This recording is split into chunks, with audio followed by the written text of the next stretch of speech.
Hello छात्र, मैं Seema Sharma ji under management college Bulandshahr 7th unit का चैप्टर 20 है। तो जयशंकर प्रसाद हैं, छायावाद के जनक कहे जाते हैं। तो छात्रों, अब से पहले मैंने आपको भारतेंदु हरिश्चंद्र पढ़ाया था, जो कि आपकी 7th यूनिट का फर्स्ट चैप्टर था। तो 7th यूनिट का सेकंड चैप्टर है, वैसे आपकी किताब का 20वां चैप्टर है ये जयशंकर प्रसाद। तो छायावाद के प्रवर्तक कहे जाने वाले, जैसे कि मैंने आपको पहले बताया था कि छात्रों, इनसे संबंधित बहुत सारे क्वेश्चन आपके पाठ्यक्रम में आते हैं, जो कि शॉर्ट क्वेश्चन आपके एग्जाम में आ जाते हैं, जिन्हें अक्सर पूछा जाता है। तो आपको पूछ लिया जाता है कि छायावाद के प्रवर्तक या जनक का नाम बताइए। प्रवर्तक पूछा जाए या जनक पूछा जाए तो आपका आंसर होगा जयशंकर प्रसाद। इनके काव्य की विशेषताएं पूछ ली जाती हैं।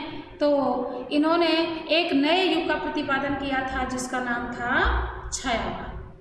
काव्य में इन्होंने छायावाद जो है, छायावाद के बारे में मैं आपको बता देती हूँ। द्विवेदी युग के बाद की कविता को छायावाद का नाम दिया गया।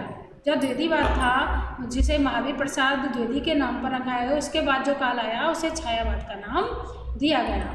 छायावाद उस नवीन काव्यधारा से है जिसमें परंपरागत मान्यताओं की अपेक्षा करने प्रेम और सौंदर्य के गीत नवीन शैली में लिखे गए, जिसमें कल्पना, भावुकता, लाक्षणिकता, चित्रात्मकता, ध्वन्यात्मकता आदि की प्रधानता थी। इसके संबंध में देखिए, डॉक्टर रामकुमार वर्मा हैं, इन्होंने एक बहुत सुंदर अपनी परिभाषा दी है, जिसको मैं आपको बताती हूँ कि जो छायावाद है उसमें क्या है, किसके बारे में है छायावाद। उन्होंने बहुत सुंदर अपनी परिभाषा लिख दी है। तो छात्रों, जब आप जयशंकर प्रसाद से संबंधित यदि ये क्वेश्चन, आप लॉन्ग क्वेश्चन या कहीं भी कोई जयशंकर प्रसाद की छायावाद की बात होती है, तो इस कोटेशन को आप वहाँ लिख सकते हैं। आपका जो प्रश्न होगा बहुत प्रभावशाली हो जाएगा। तो छात्रों, ये डॉक्टर रामकुमार वर्मा के द्वारा कोटेशन है, परमात्मा की छाया आत्मा में पड़ने लगती है और आत्मा की परमात्मा में, यही छायावाद है। तो देखिए, रहस्यवाद से संबंधित छायावाद है। बहुत सुंदर इन्होंने परिभाषा दी। इसको समझने के लिए काफ़ी है कि परमात्मा की आत्मा, परमात्मा की छाया आत्मा में पड़ने लगती है और आत्मा की परमात्मा में, यही छायावाद है। तो छात्रों, इससे पहले जैसे आप लॉन्ग क्वेश्चन लिखते हैं तो थोड़ी सी बातें आप जयशंकर प्रसाद के बारे में प्रस्तावना में लिख सकते हैं कि जयशंकर प्रसाद का जन्म 1890 में एक वैश्य संपन्न परिवार में हुआ था, जो कि और इनके जो पिता थे और इनके बड़े भाई थे, उनकी जल्दी ही मृत्यु हो जाने के कारण जो परिवार का भार था वो जयशंकर प्रसाद पर पड़ गया। लेकिन इन्होंने साहित्य में और साहित्य से मुख नहीं मोड़ा और साहित्य के रुझान इनका बढ़ता ही चला गया। इन्होंने बंगला, हिंदी, अंग्रेजी, संस्कृत भाषा का ज्ञान अर्जित किया और इन्होंने अपने जो इनकी एक महाकाव्य है कामायनी का संपादन किया। इनकी बहुत सारी रचनाएं हैं छात्रों, जिसमें इनकी जो आंसू हैं, झरना है, तितली है और कामायनी जो है वो इनका महाकाव्य है। तो अक्सर कामायनी के बारे में भी छात्रों क्वेश्चन पूछ लिया जाता है कि जो कामायनी है वो जयशंकर प्रसाद का जो है पाठ्यक्रम, आपके पाठ्यक्रम में भी है छात्रों। इसमें श्रद्धा और मनु का बहुत सुंदर वर्णन किया है और उनकी सुंदरता का, उनके प्रेम का वर्णन इन्होंने कामायनी में किया है। आपके पाठ्यक्रम में भी है। आपके जो पाठ्यक्रम में है कामायनी और आंसू, इसमें श्रद्धा सर्ग के प्रथम 10 जो दोहे हैं, 10 तथ्य आपके पाठ्यक्रम में है। आपके पाठ्यक्रम का ही अंश है कामायनी। तो कामायनी इनकी एक बहुत सुंदर रचना है। तो छात्रों, 2 नंबर के क्वेश्चन में पूछ लिया जाता है कि कामायनी के रचयिता का नाम लिखिए, तो आप इनको जयशंकर प्रसाद को लिख सकते हैं। तो इनके बारे में, इनकी जो नाटक हैं वो हैं तितली, उपन्यास, कंकाल, तितली, इरावती। और इनके नाटक हैं ध्रुव स्वामी, स्कंद कुमार, अजातशत्रु, बहुत सारे नाटक हैं छात्रों इनके।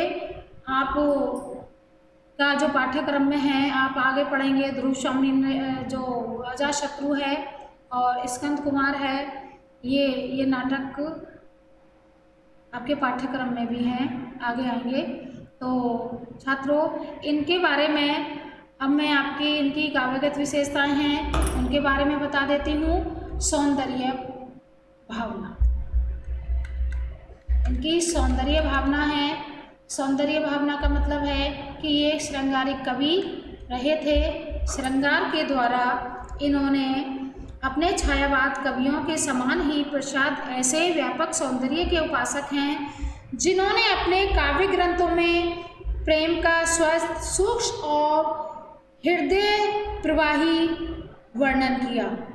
कामायनी रासों में इन्होंने बहुत सुंदर सौंदर्य वर्णन किया है। मनु के शरीर का, मनु के वस्त्रों का, श्रद्धा और मनु दोनों की सुंदरता का बहुत सुंदर वर्णन किया है। प्रकृति के साथ समाहित करके बहुत सुंदर रचना लिखी है। श्रृंगारिकता, श्रृंगारिकता की इन्होंने संयोग श्रृंगार, वियोग श्रृंगार दोनों में रचनाएं लिखी हैं जो कि श्रृंगारिकता से भरपूर हैं। तो अधिकांश जो कवि श्रृंगार इस रचना में लगे हुए हैं। तो इन्हीं के साथ साथ इनकी जो प्रसाद जी की जो रचनाएं थी उनमें नखशिख वर्णन न करके इन्होंने श्रद्धा के सौंदर्य का वर्णन किया है। श्रद्धा के शरीर का वर्णन किया है, उसके यौवन का वर्णन किया है, उसकी छवि का वर्णन किया है, उसकी करना कामना पूर्ति, हृदय की सौंदर्य प्रतिमा का वर्णन किया है और पूर्ण काम के प्रतिमा आदि को कहा है। तो देखिए, इन्होंने कामुकता या विलासितापूर्ण इनके काव्य में नहीं होते। इन्होंने किसी भी दर्शन में कामुकता का वर्णन नहीं किया। बहुत सुंदर सरदार मनु के बारे में सुंदर रचना अपनी कामायनी में लिखी है। रहस्यात्मकता, देखिए छायावादी का जो प्रमुख तत्व रहा है वो है रहस्य। रहस्यमयी रचनाएं लिखी हैं इन्होंने जे। तो छायावादी कवि जो हैं वो रहस्यमयी कवि भी कहलाते हैं। रहस्यवाद है इनकी रचनाओं में।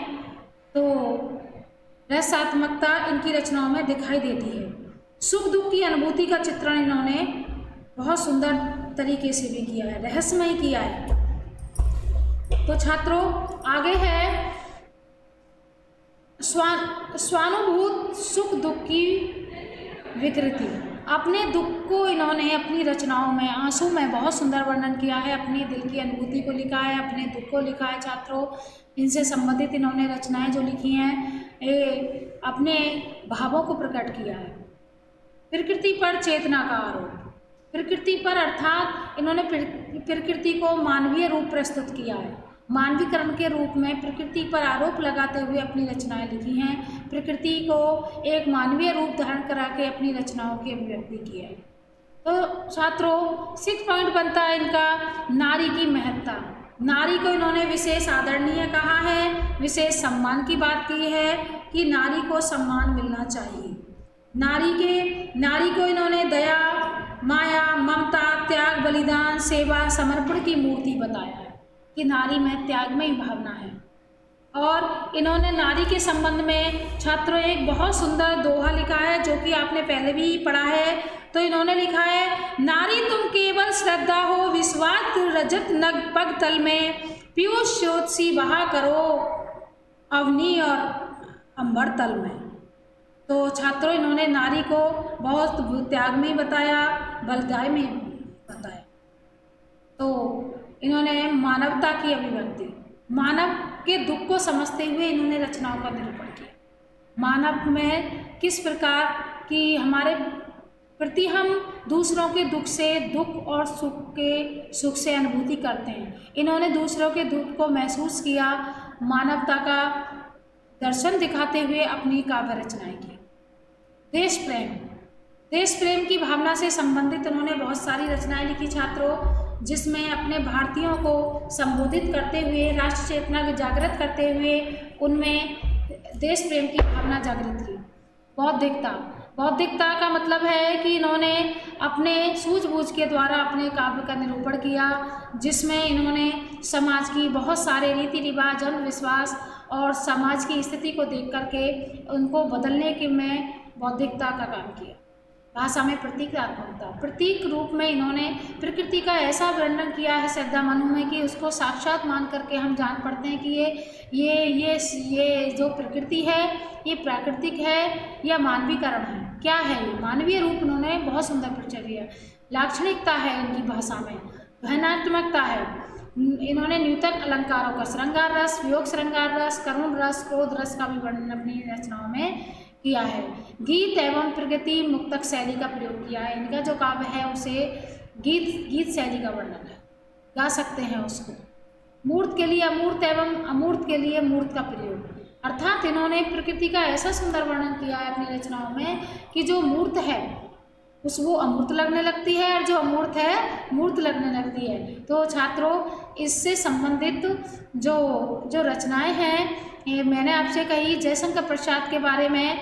इनकी जो रचनाएं हैं, इनके जो नाटक हैं, तो छात्रों 2 नंबर में इनकी रचनाएं, उपन्यास के नाम और इनके जो कृतियां हैं उनके नाम पूछ लिए जाते हैं। इनको आप ठीक से याद कर लेंगे। तो छात्रों, मैं यही विराम देती हूँ। आपका ये 20वां चैप्टर जयशंकर प्रसाद अब हो जाता है, तो इसको अच्छे से तैयार कर लेंगे। आपके एग्ज़ाम्स आने वाले हैं, तो हमारी वीडियो को ज़्यादा से ज़्यादा लाइक करेंगे और हमारे चैनल को सब्सक्राइब करेंगे। धन्यवाद।